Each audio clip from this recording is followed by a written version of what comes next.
Hi, thanks for taking the time to watch this video. We've put this together for you, you being the boat renter or our guests that are staying at the resort that have their own boats, to prevent any unnecessary damage and ensure your safety when you're running around on Lake Vermilion. First of all, the lake itself is 49,000 acres. It's 38 miles from end to end. This, what you're seeing here, is just the west end of the lake.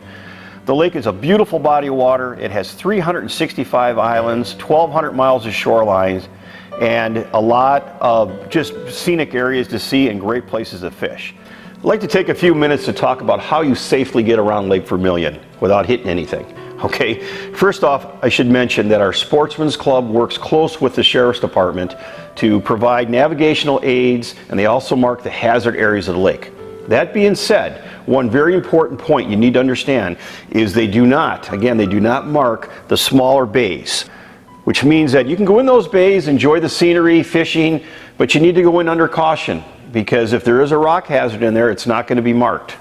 Okay, that being said, if you're going to travel across the lake, it's very safe if you just understand a couple points. Number one is you want to run down the main boat routes of the lake. That's this red line on this map. This map is just showing you the west end, but this applies to the whole lake.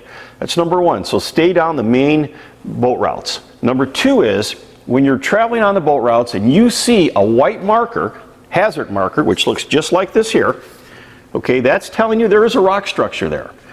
Where some people get confused is they see multiple hazard markers in an area and they think they can go between them. Never the case. You want to stay clear of those hazard markers. What those hazard markers are doing, they're marking the vicinity of a rock pile or a rock structure or an island. So just stay clear unless you're going to fish them, and you slow down, use your trolling motor and pull up and fish them. But when you're running down the lake and you see those white hazard markers, stay clear of them.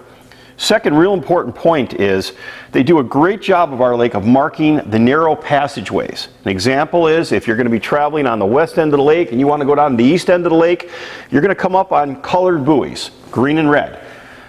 The only thing you need to understand is you stay between the colors. A lot of people get confused by that. They think, okay, red, go right, green, go left. No, you see colored buoys, stay between them and you'll be safe. Those buoys are marking the safe passage of that area. Okay, here's an example where you have two islands, what looks to be a safe passage, but again, look, you have a hazard marker. That hazard marker is marking rocks, so you have to assume it's not safe to pass through here.